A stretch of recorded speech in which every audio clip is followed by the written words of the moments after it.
Lecture 5 लोक वित्त public finance जिसको अंग्रेजी में कहते हैं। आज की क्लास में हम प्रमुख रूप से क्या देखेंगे? आज की क्लास में प्रमुख रूप से हम ये जानेंगे कि हमारी छत्तीसगढ़ सरकार जो है, हमारी जो सीजी गवर्नमेंट है, उनको जो विभिन्न माध्यमों से आय प्राप्त होती है, यानी जो इनकी इनकम होती है, उन इनकम को हम कितने कैटेगरी में रखते हैं। जैसे एक राजस्व आय रेवेन्यू इनकम होता है, तो राजस्व आय की क्या स्थिति है। एक पूंजीगत आय कैपिटल इनकम होता है, तो पूंजीगत आय की क्या स्थिति है। और इन्हीं सब चीजों का व्यय भी होता है, यानी एक्सपेंडिचर भी होता है। यानी ओवरऑल ये समझिए कि आज हम छत्तीसगढ़ का बजट एक प्रकार से आपके सामने रखने वाले हैं, और इस बजट में हम ये बताएंगे कि हमारे राज्य की आय के जरिए क्या रहे, व्यय के जरिए क्या रहे, आय में पिछले साल की तुलना में कितनी वृद्धि हुई और व्यय में पिछले साल की तुलना में कितनी वृद्धि हुई, और ओवरऑल हमारे राज्य की आर्थिक स्थिति कैसी रही। ठीक है, चलिए। तो सबसे पहले कुछ यहाँ पर डाटा दिए होंगे, इन डाटा को देखिए, फिर इन डाटा को मैं आपको समझाऊंगा, है ना। इस डाटा में लिखा है कि वर्ष 2020-21 में कुल राजस्व प्राप्तियों में पिछले वर्ष की तुलना में 10.75% की वृद्धि हुई। यानी हमारा जो रेवेन्यू इनकम हुआ है, पिछले वर्ष की तुलना में कितना रेवेन्यू बढ़ा है, 10.75%। अभी ये आपको समझ नहीं आ रहा होगा, अभी मैं एक सारणी बनाकर के ये सारी चीजें आपको समझाऊंगा तो क्लियर होगा। दूसरा डाटा दिया हुआ है कि 2020-21 में कुल कर राजस्व में 16.66% की वृद्धि अनुमानित है, और पिछले वर्ष ये 1.14% थी। यानी रेवेन्यू से जो इनकम मिलती है, राजस्व में से जो आय प्राप्त होती है, उसके दो तरीके होते हैं, एक कर राजस्व और एक गैर कर राजस्व। तो दोनों में जो कर राजस्व है, उसमें पिछले वर्ष की तुलना में कितनी वृद्धि हुई है, 16.166, है ना। तीसरी जानकारी ये दे रहा है कि वित्तीय वर्ष 2020-21 में कुल राजस्व प्राप्तियों में कर राजस्व का योगदान 63.17% रहा है। यानी हमारा जो भी आय का जरिया होता है, जैसे कर राजस्व और गैर कर राजस्व, इसमें कर राजस्व कितना, 63.17, तो गैर कर राजस्व लगभग कितना होगा, 36.83 लगभग होगा, है ना। तो कर राजस्व की भूमिका कितनी बताए, 63.17। चलिए, अब मैं इन सारी चीजों को आपको एक सारणी बना के समझाता हूं, उससे बेहतर समझ में आएगा। देखिए, सबसे पहले कि किसी भी राज्य के बजट में, जैसे हमारा छत्तीसगढ़ का जो बजट है, इसमें दो चीजें होती है। एक चीज होती है जिसे कहा जाता है आय, इनकम, ठीक है, और एक होता है जिसे कहते हैं व्यय, एक्सपेंडिचर। ठीक है, हमारे राज्य के आय के भी दो जरिए होते हैं। एक जरिया, तो इसको थोड़ा ठीक कर देता हूं, हमारे राज्य के भी आय के दो जरिए हैं। एक जरिया जिसको बोलते हैं राजस्व आय, राजस्व आय, और एक जरिया जिसको बोलते हैं पूंजीगत आय, कैपिटल इनकम, पूंजीगत आय। उसी प्रकार व्यय के भी दो प्रकार होते हैं, इन सब का भी मीनिंग मैं बताऊंगा आपको। व्यय का पहला प्रकार होता है जिसको बोलते हैं राजस्व व्यय, और दूसरा प्रकार होता है जिसको बोलते हैं पूंजीगत व्यय। ओके, अब सबसे पहला प्रश्न उठता है कि राजस्व आय से आपका क्या तात्पर्य है। तो राजस्व आय से तात्पर्य ऐसी आय से होता है जिसके बदले कोई देनदारी नहीं होती। ठीक है, ये मैं इकोनॉमिक में भी पढ़ाया हूं, जिसके बदले देनदारी नहीं होती। इसका मतलब ये हुआ कि अगर आप किसी से पैसा लेते हैं और बदले में आपके ऊपर ऐसा कोई भार नहीं होता कि आपको वो पैसा चुकाना ही पड़ेगा, देना ही पड़ेगा रिटर्न, तो उस आय को बोलते हैं राजस्व आय। जैसे आप अपने बचपन में अपने घर में अपने पापा से पॉकेट मनी लेते थे, तो बदले में आपको कुछ पापा को रिटर्न नहीं करना पड़ता था, तो वो आपकी क्या होती थी, रेवेन्यू इनकम। वैसे ही सरकार जो हम लोगों से टैक्स वसूलती है, वो टैक्स जो है चाहे किसी भी माध्यम से वसूले, वो टैक्स के बदले सरकार को, जनता को कुछ रिटर्न नहीं करना पड़ता, यानी पैसे के रूप में कुछ रिटर्न नहीं करना पड़ता। योजनाएं वगैरह तो करनी पड़ती है, लेकिन पैसे के रूप में रिटर्न नहीं करना पड़ता। ऐसा नहीं कि आपने टैक्स के रूप में 8,000 भरे तो आपको 8,000 सरकार रिटर्न करेगी, है ना। तो ऐसी आय को क्या बोलते हैं, राजस्व आय कहते हैं। तो अगर हम देखें कि हमारे जो राजस्व आय है, उसमें कितने प्रतिशत की वृद्धि हुई है या कितना कितना रहा है राजस्व आय 2020-21 के बजट के अनुसार, है ना। बजट 2020-21 के हिसाब से कितना रहा है, तो ये डाटा याद रखिएगा 83831, ठीक है, 83831 करोड़, यानी 83,831 करोड़ रुपए हमारी राजस्व आय रही है। और पिछले वर्ष की तुलना में इसमें कितना वृद्धि हुआ, 10.75% वृद्धि, यानी कि 2019-20 के बजट में हमारी जो राजस्व आय थी उसकी तुलना में इस वर्ष जो हमारी राजस्व आय है वह 10.75% ज्यादा है। तो राजस्व आय में वृद्धि 10.75%। ओके, चलिए अब हम बात करते हैं पूंजीगत आय। पूंजीगत आय में किसे रखा जाता है, पूंजीगत आय से तात्पर्य ऐसी आय से होता है जिसके बदले सरकार की देनदारी सुनिश्चित होती है। या तो देनदारी बढ़ती है, ठीक है, या तो देनदारी बढ़ती है पहली कंडीशन, या फिर परिसंपत्ति कम होती है। परिसंपत्ति कम होने का मतलब ये है, जैसे मान लीजिए कि सरकार के पास एक जमीन थी, अब वह जमीन नहीं है, या सरकार के पास एक कंपनी थी, अब वह कंपनी बिक गई। तो जिस भी कंडीशन में सरकार को पैसा रिटर्न लौटाना पड़े या सरकार की कोई परिसंपत्ति कम हो जाए उसे कहते हैं पूंजीगत आय। तो अगर 2020-21 में हमारे छत्तीसगढ़ सरकार की पूंजीगत आय की तरफ हम विचार करें तो यह पूंजीगत आय कितनी होती है, 12,259 करोड़ रुपए, 12,259 करोड़ रुपए, ठीक है। और पूंजीगत आय में सबसे बड़ा योगदान किसका होता है आमतौर पर, जैसे मैंने आपको बताया कि सरकार की देनदारियां बढ़ती है। अगर सरकार कहीं से ऋण लेती है, ठीक है, चाहे केंद्र सरकार से ही क्यों न ऋण ले, उधार ऋण या उधार लेती है तो सरकार को बदले में चुकाना होगा। या मान लीजिए सरकार विनिवेश करती है, विनिवेश मतलब अपनी किसी कंपनी को शेयर बाजार में कर देती है, तो सरकार की परिसंपत्ति का नुकसान होता है। तो विनिवेश जो है, डी इन्वेस्टमेंट जिससे कहा जाता है, वो भी पूंजीगत आय में आता है और ऋण भी पूंजीगत आय में आता है। तो पूंजीगत आय है 12,259 करोड़ और राजस्व आय है 83,831 करोड़ रुपए। ओके, अब आते हैं कि जो राजस्व आय होती है इसके भी दो प्रकार होते हैं। कौन कौन से समझते हैं। राजस्व आय यानी ऐसी आय जिसके बदले कोई देनदारी नहीं होती, राजस्व आय, इसके भी दो भाग होते हैं। कौन कौन से भाग होते हैं, एक होता है कर राजस्व यानी टैक्स से मिलने वाला राजस्व, और एक होता है गैर कर राजस्व यानी नॉन टैक्स रेवेन्यू। अब इन दोनों में क्या अंतर होता है, देखिए, सरकार को जो पैसा मिल रहा है जिसके बदले सरकार को कुछ रिटर्न नहीं करना है, वो टैक्स के रूप में भी मिल रहा है और ऐसे स्रोतों से भी मिल रहा है जो सरकार की अपनी कमाई हो। फॉर एग्जाम्पल, सरकार अगर ब्याज प्राप्ति कर रही है, नहीं, सरकार ने उधार दिया था, उधार के बदले सरकार को क्या मिल रहा है, ब्याज प्राप्ति, तो इसको भी किस में कहेंगे, गैर कर राजस्व। जमानत, सरकार अगर किसी चीज के लिए जमानत ले रही है, शुल्क, सरकार किसी चीज के लिए अगर शुल्क वसूल रही है, या फिर अनुदान और उधार में क्या अंतर होता है, उधार में को रिटर्न करना पड़ता है, अनुदान को रिटर्न नहीं करना पड़ता।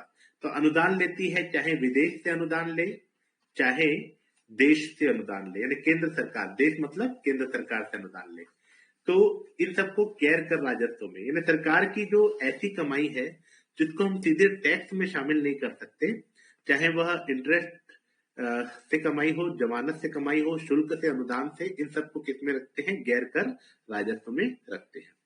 तो ये जो राजस्व आय थी कितनी थी, 83,831 करोड़। इस राजस्व में कर राजस्व की भूमिका कितनी है, कर राजस्व में किसे शामिल करते हैं, जो भी राज्य सरकार के कर होते हैं।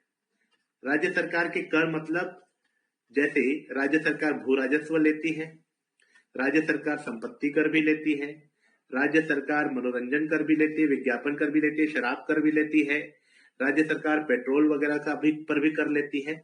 तो राज्य सरकार के जो कर राजस्व है ठीक है, उसका हिस्सा कितना है? 52,958 करोड़, 52,958 करोड़। ठीक है, ये संख्या याद रखिएगा, संख्या याद मत रखिएगा, इसका प्रतिशत याद रखिएगा। और गैर कर राजस्व से जितना प्राप्ति हुआ वो कितना था, कितना है? 30,873 करोड़, 30,873 करोड़। अब भागीदारी देखें, अगर राजस्व आय में कर राजस्व की कितनी भागीदारी है, तो याद रखिएगा राजस्व आय में कर राजस्व की भागीदारी है 63.17%। राजस्व में कर राजस्व की भागीदारी। और दूसरा मैंने बताया है राजस्व में इसकी भागीदारी, तो जितना बच गया, कितना बचा? लगभग 36.83% ये। लेकिन ये गैर कर राजस्व का प्रतिशत नहीं पूछता है, कर राजस्व का प्रतिशत पूछता है। तो याद रखिएगा कर राजस्व की भूमिका बहुत बड़ी है, 63.17% हमें कर राजस्व के रूप में प्राप्त हुआ।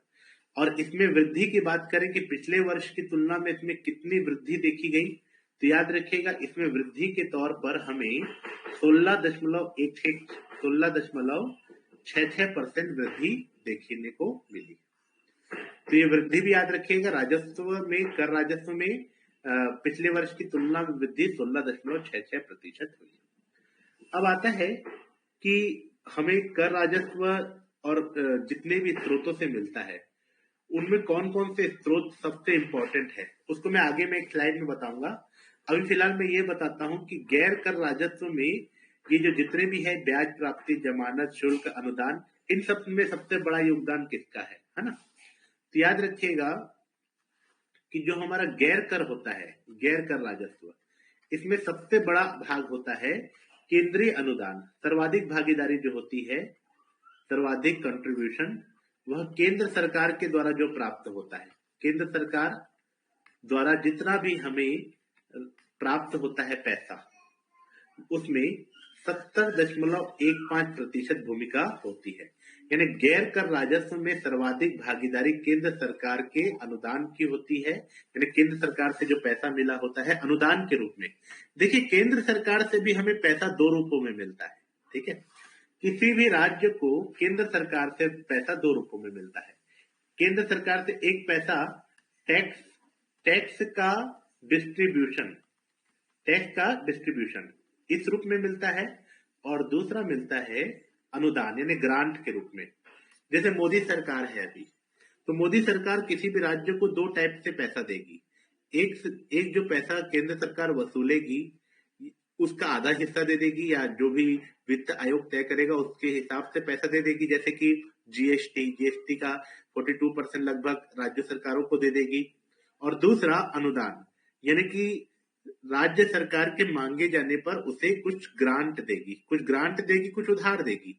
उधार जो देगी वो तो हमारी पूंजीगत आय में आ जाएगा, लेकिन जो अनुदान देगी केंद्र सरकार के द्वारा अनुदान, वह हमारे गैर कर राजस्व में आ जाएगा, क्योंकि इसके बदले सरकार को दोबारा कुछ भुगतान नहीं करना पड़ता राज्य सरकार को।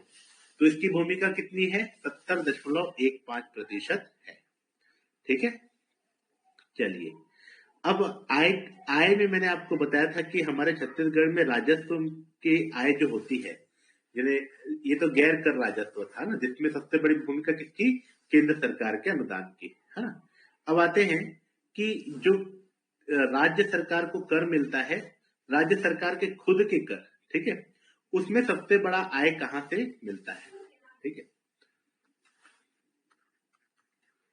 राज्य सरकार के स्वयं के कर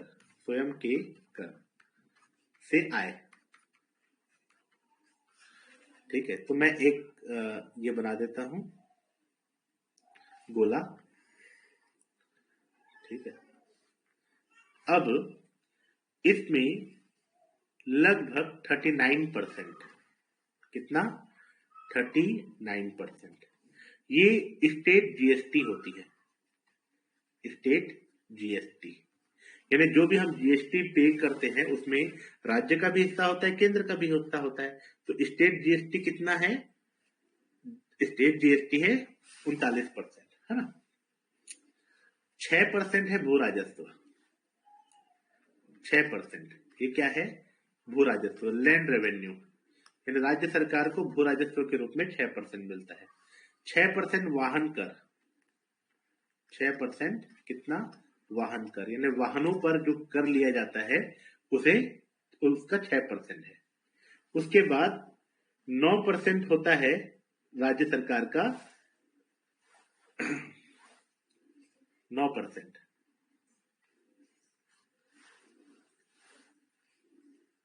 बिजली कर, ठीक है, यानी बिजली देने के एवज में सरकार जो कर मिलता है वो 9% होता है, ठीक है। 16% बिक्री कर, यानी सेल्स टैक्स। सेल्स टैक्स के रूप में जैसे पेट्रोलियम हो गया, शराब हो गया, इन सब का बिक्री कर अभी भी वसूला जाता है। बाकी सबका तो जीएसटी से हटा दिया गया ना, तो बिक्री कर, ठीक है। और इसी में व्यापार कर भी जाना गया है, बिक्री कर एवं व्यापार कर। इसके रूप में कितना? 16%। और 22% रुपए उत्पाद कर। उत्पाद कर यानी पेट्रोलियम और शराब पर अभी भी उत्पाद कर लिया जा रहा है, उसका कितना बड़ा भाग है? 22%। और 6% अन्य कर, 6% अन्य स्रोतों से कर। तो इस हिसाब से अगर देख रहे हैं कि राज्य सरकार के स्वयं के आय के स्रोतों में सबसे बड़ा हिस्सा किसका है, तो याद रखिएगा राज्य जीएसटी का, मतलब जो जीएसटी वसूला जाता है उसी से हमारे राज्य को 39% आय की प्राप्ति हो रही है, ठीक है। तो ये याद रखिएगा राज्य सरकार की खुद के कर है। लेकिन यहां पर भी एक बहुत बड़ी बात यह है कि ये तो राज्य सरकार के खुद के कर हुए, ये तो राज्य सरकार को मिलना ही है। लेकिन भू राजस्व में भी सबसे बड़ी जो भूमिका, सॉरी भू राजस्व बोल रहा हूं, राजस्व आय में भी सबसे बड़ी भूमिका केंद्र सरकार से जो डिस्ट्रीब्यूशन मिलता है उसकी होती है। यानी एक चीज आपके लिए याद रखना आसान हो गया क्या, कि राजस्व आय हो, राजस्व आय में कर आय हो चाहे गैर कर आय हो, दोनों ही कंडीशन में दोनों ही कंडीशन में सबसे बड़ी भागीदारी यहां पर केंद्र सरकार द्वारा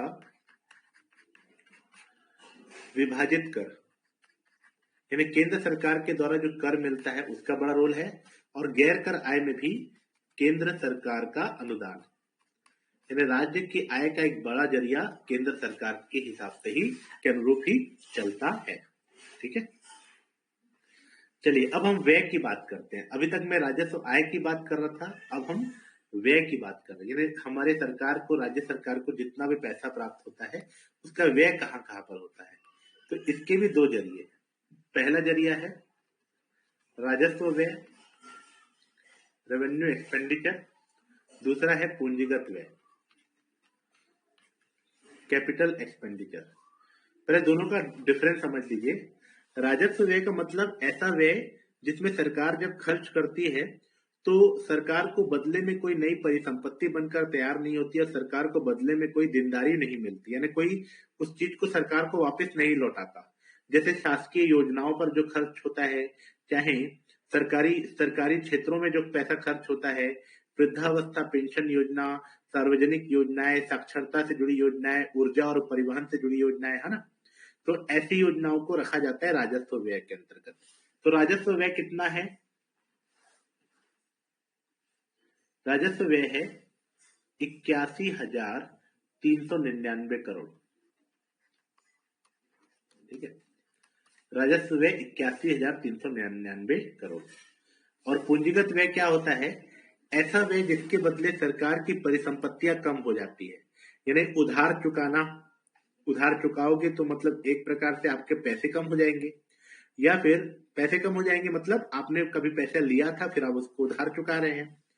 उसके अलावा आप जैसे मान लीजिए कि अपनी किसी संपत्ति का विनिवेश कर रहे हैं, ठीक है, विनिवेश किया है तो फिर आपको आय प्राप्त होगी, तो वो जो आय प्राप्त होगी वह होगी पूंजीगत आय।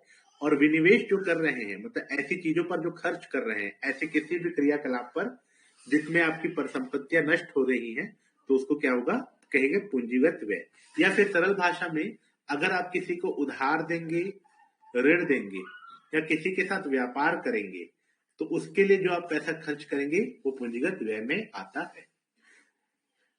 निवेश, भूमि अधिग्रहण को भी हम किस में रखते हैं? भूमि अधिग्रहण करते हैं तो आपको पैसा देना पड़ता है, वो भी आप किस में रखेंगे? पूंजीगत व्यय में रखेंगे, है ना। तो पूंजीगत व्यय कितना है? पूंजीगत व्यय है 13,814 करोड़, 13,814 करोड़ रुपए। ओके, राजस्व व्यय 81,399 करोड़, पूंजीगत व्यय 13,814 करोड़। ओके, अब पहले राजस्व व्यय को दो भागों में बांटा जाता था। पहले की बात है, अब की बात नहीं है। पहले क्या होता था? राजस्व व्यय जो था इसको दो भाग में बांटते थे। एक होता था योजनागत व्यय और एक होता था गैर योजनागत व्यय। लेकिन अब छत्तीसगढ़ सरकार में ऐसा विभाजन करना बंद कर दिया गया है। लेकिन फिर भी मैं आपको बता दूं, पहले ऐसे विभाजन में क्या होता था व्यय में। योजनागत व्यय मतलब जिसको आप योजनाओं पर खर्च कर रहे हैं, और गैर योजनागत व्यय यानी कि जो कंपलसरी है, जैसे पेंशन कंपलसरी है, वेतन कंपलसरी है, सब्सिडी देना कंपलसरी होता है, या फिर जो आकस्मिक खर्चे होते हैं जिसको बाद में कंपलसरी खर्च करना पड़ता है, वो गैर योजनागत में आता था। पेंशन, वेतन, सब्सिडी या ब्याज अदायगी को भी हम इसी में रखते हैं, क्योंकि ब्याज अदायगी करना भी कंपलसरी होता था। तो इन सबको किस में रखते थे? गैर योजनागत। यानी ये हमारे बजट में उल्लेखित नहीं होता था किसी योजना के अंतर्गत। ये आवश्यक खर्चे हैं, पेंशन, वेतन, ब्याज अदायगी, सब्सिडी, आकस्मिक, तो इसको करना पड़ता था। योजनागत व्यय जिसका हमारे बजट में उल्लेख होता था, जैसे सार्वजनिक योजनाएं,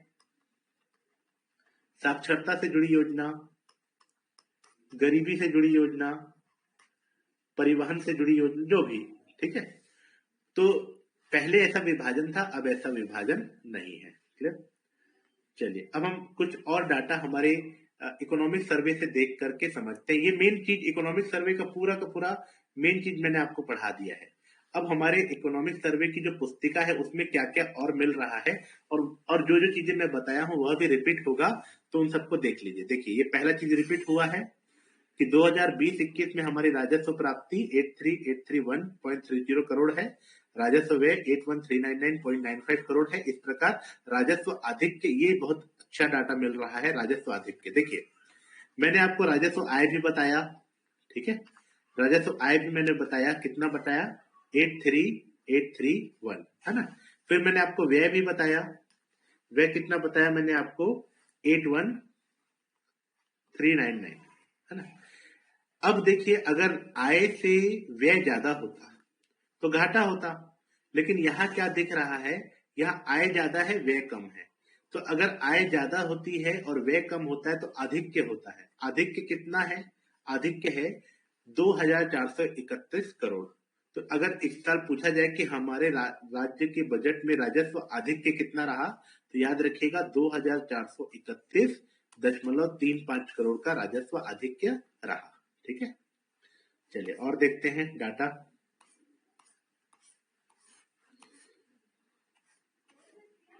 देखिए, सारा का सारा एक जगह पर दे दिया है, तो इसी से मैंने उठा करके आपको समझाया है।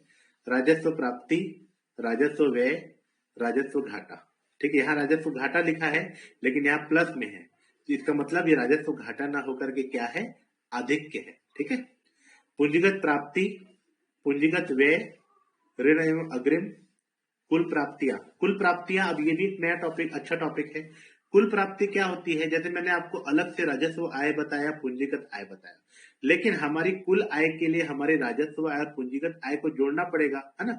तो कुल आय यानी कुल प्राप्तियां अगर पूछेगा तो हमारे राजस्व आय और पूंजीगत आय दोनों जुड़ जाएंगे, है ना। तो कुल प्राप्तियां कितनी है? 96091, 96091 कुल प्राप्ति, है ना। और कुल व्यय यानी हमारे राजस्व व्यय और पूंजीगत व्यय दोनों को अगर जोड़ दोगे तो कुल व्यय प्राप्त होता है। तो कुल व्यय कितना है? 95,649.7 करोड़। हालांकि ये सब याद मत कीजिएगा, याद करने वाली चीजें पहले मैं बता चुका हूँ, ये खाली समझने वाली चीज है, मेंस में भी थोड़ा बहुत काम आ जाएगा ना। तो कुल प्राप्ति और कुल व्यय नहीं पूछेगा, राजस्व आय राजस्व व्यय जरूर पूछ सकता है ना। तो कुल व्यय कितना है? कुल व्यय है 95,649.71 करोड़, है ना। अब यहाँ पर राजकोषीय घाटा दिया है और कितना घाटा है, बहुत ज्यादा है, 11,518 करोड़ है। तो ये जो राजस्व घाटा है वो इस वर्ष का नहीं होता। राजस्व घाटा ने पिछले वर्षों से भी जो उधार चला आ रहा है उस सब उधार को पिछले वर्षों से भी जो उधार चला आ रहा है उन सब उधार को भी जोड़कर राजस्व घाटा बनता है। तो ये डाटा इंपॉर्टेंट है कि अभी हमारा 2020-21 के अनुसार कुल राजस्व घाटा कितना है। ठीक है, तो याद रखिएगा कुल राजस्व घाटा है 11,518 करोड़। भले ही हमें किसमें फायदा मिला है, भले ही हमें राजस्व आय के मामले में फायदा मिला है, लेकिन ओवरऑल जो हमारे घाटे चले आ रहे हैं उस हिसाब से 11,518.41 करोड़ का घाटा अभी तक छत्तीसगढ़ सरकार के ऊपर चल रहा है। ठीक है, चलिए, तो ये हो गया आपका, ये स्लाइड बहुत इंपॉर्टेंट थी। फिर ये राजस्व प्राप्ति के जितने भी चीजें हैं वो सब यहाँ बताया है कि पिछले वर्ष की तुलना में राजस्व प्राप्ति 10.75% की वृद्धि हुई है ना। बाकी इसमें और ज्यादा इंपॉर्टेंट नहीं है, वो सब चीजें जो इंपॉर्टेंट थी मैं बता चुका हूँ, तो ये पूरा छोड़ सकते हैं। इंपॉर्टेंट दोनों चीजें मैं आपको यहाँ पर लिखवा चुका हूँ पहले स्लाइड में, है ना। अब ये जो स्लाइड है ये इस स्लाइड में क्या किया है कि राजस्व प्राप्ति जो हुई है वह 18, 19 और 2020-21 3 सालों का दिया है। ठीक है, उसमें कर राजस्व की का मात्रा यहाँ लिखा है, गैर कर राजस्व का यहाँ पर मात्रा लिखा है। तो ये तीनों ही चीजें मैं आपको बता चुका हूँ। इसमें 2018, 19 और 19-20 का पढ़ने की कोई विशेष आवश्यकता नहीं है, तो उसको छोड़ करके आगे बढ़ सकते हैं। ठीक है, चलिए अब आगे बढ़ते हैं। ये कंपैरिजन किया है कि कर राजस्व और गैर कर राजस्व और गैर कर राजस्व में कैसा तालमेल देखने के लिए मिला है 2018, 19, 19-20 में। तो इसमें बस ये चीज याद रखिएगा कि कर राजस्व गैर कर राजस्व से हर साल ज्यादा ही होता है। पहले साल भी ज्यादा रहा, दूसरे साल भी ज्यादा रहा, इस साल भी ज्यादा रहा। तो हर साल कर राजस्व गैर कर राजस्व से ज्यादा ही होता है ना। फिर और क्या जानकारी दिया हुआ है, देखिए यहाँ पर जैसे मैंने आपको बताया था कि कर राजस्व में प्रमुख योगदान केंद्रीय करों में राज्य के अंश का है। ये मैं आपको लिखवा चुका हूं कि हमारे कर राजस्व जहां से भी जितना भी पैसा मिल रहा है ना, उसमें सबसे बड़ा हिस्सा केंद्रीय कर का जो हमारे डिस्ट्रीब्यूशन होता है उसका लिखा है ना। यहाँ पर देखिए ये बहुत इंपॉर्टेंट लाइन है, केंद्रीय करों के कर राजस्व में 32.6% वृद्धि होना अनुमानित है। इसका मतलब ये है कि पिछले वर्ष केंद्रीय कर का जो राजस्व होता था इस साल 32.65% वृद्धि होगा, है ना। तो बस ये लाइन याद रखिएगा। और दूसरा वो लाइन जो मैं आपको बताया था कि सबसे बड़ा योगदान केंद्रीय कर का है। यहाँ पर ये भी चीज इंपॉर्टेंट है कि वित्तीय वर्ष 2020-21 में कर राजस्व में राज्य के स्वयं के करों का अंश 49.39% एवं कुल राजस्व प्राप्तियों में इसका योगदान 31.25% अनुमानित है। यहाँ पर ये ध्यान रखिएगा कि जो राजस्व आय है उस राजस्व आय के दो भाग हम ऐसे बांट सकते हैं, एक राज्य के स्वयं के कर, राज्य के स्वयं के कर, और एक केंद्र सरकार द्वारा विभाजित, केंद्र द्वारा विभाजित। तो राज्य के स्वयं के कर कितने हुए, 49.39%। तो केंद्र द्वारा विभाजित जो प्राप्त होगा वो लगभग कितना होगा, वो होगा 50.61। तो 50.61 ये आगे, ये जो मैं अभी 50.61 लिखा हूं ना, जो निकाल करके आगे आपको दिखाऊंगा भी, तो ये वहां पर और क्लियर हो जाएगा। यानी केंद्र सरकार हमें ज्यादा पैसा दे रही है, राज्य के खुद के टैक्स से उतना पैसा प्राप्त नहीं हो पा रहा है।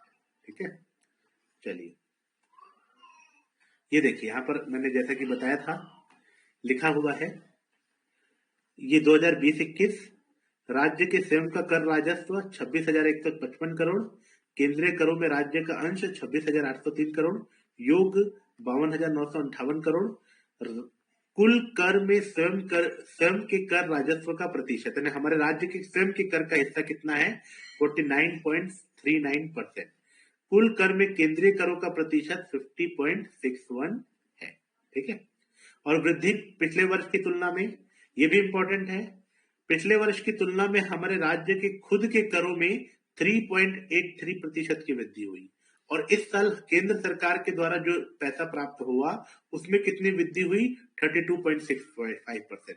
यानी केंद्र सरकार ने 32.65% ज्यादा पैसा दिया और राज्य सरकार ने खुद 3.83% ज्यादा पैसा वसूला। यानी राज्य सरकार का थोड़ा फेलियर भी यहाँ दिखा रहा है कि राज्य सरकार अपनी आय में खाली 3.83% ही वृद्धि कर पाई, जबकि केंद्र सरकार राज्यों को जितना दे रही है उसमें केंद्र सरकार ने 32% की वृद्धि कर दी है। ठीक है, यहाँ अंतर भी लिखा है कि पिछले साल की तुलना में इस साल राज्य सरकार ने 965 करोड़ अतिरिक्त कमाए हैं, जबकि केंद्र सरकार से 6,597.29 करोड़ अतिरिक्त प्राप्त किए हैं, है ना। चलिए आगे बढ़ते हैं।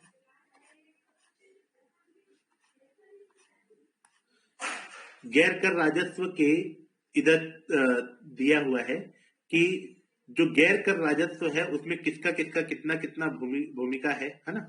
तो ये भी मैं आपको मेन बता चुका हूं कि इसमें सबसे बड़ा अनुदान, सबसे बड़ा जो हिस्सा है वो किसका है, केंद्र सरकार की सहायता का है। ठीक है, कितना हिस्सा है, 70.15%। यानी हमारा जो गैर कर होता है उसमें अकेले 70.15% कौन देता है, केंद्र सरकार देता है। ठीक है, और राज्य सरकार जो अन्य जरियों से अपनी गैर कर राजस्व प्राप्त करती है वो कितनी है, मात्र 29.85%। तो यहाँ पर भी केंद्र सरकार की भूमिका है। और यहाँ पर केंद्र सरकार जो है उसमें कितना वृद्धि हुआ है पिछले साल की तुलना में, केंद्र सरकार के अनुदान में 2.40 का वृद्धि हुआ है। ठीक है, यानी केंद्र सरकार के करों में 32% वृद्धि हुई है, लेकिन अनुदान में 2.40 वृद्धि हुई है। और राज्य सरकार के जो गैर कर राजस्व है उसमें मात्र 0.751 की वृद्धि हुई है। यानी मात्र 65 करोड़ अतिरिक्त सरकार ने गैर कर राजस्व से प्राप्त किए हैं और केंद्र से 508.00 करोड़ अतिरिक्त अनुदान लिया है। यानी अतिरिक्त अनुदान कितना लिया है, 508.00 करोड़ का अतिरिक्त अनुदान लिया है। कितने, राज्य सरकार ने केंद्र सरकार से। ओके, तो 70.15 ये सबसे इंपॉर्टेंट डाटा है। चलिए आगे बढ़ते हैं।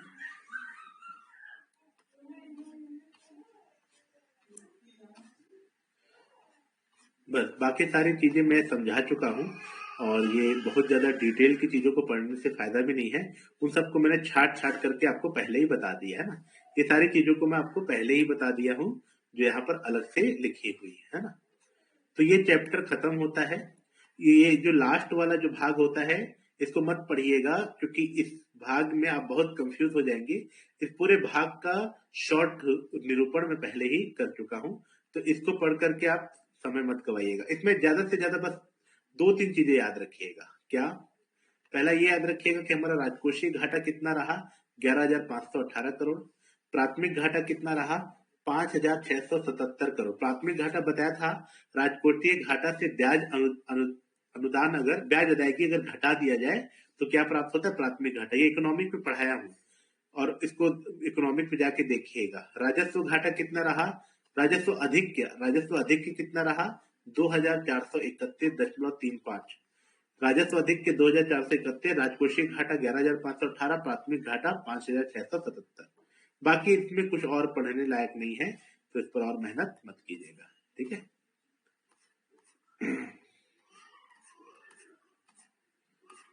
चलिए तो ये खत्म होता है लेक्चर 5 लोक वित्त।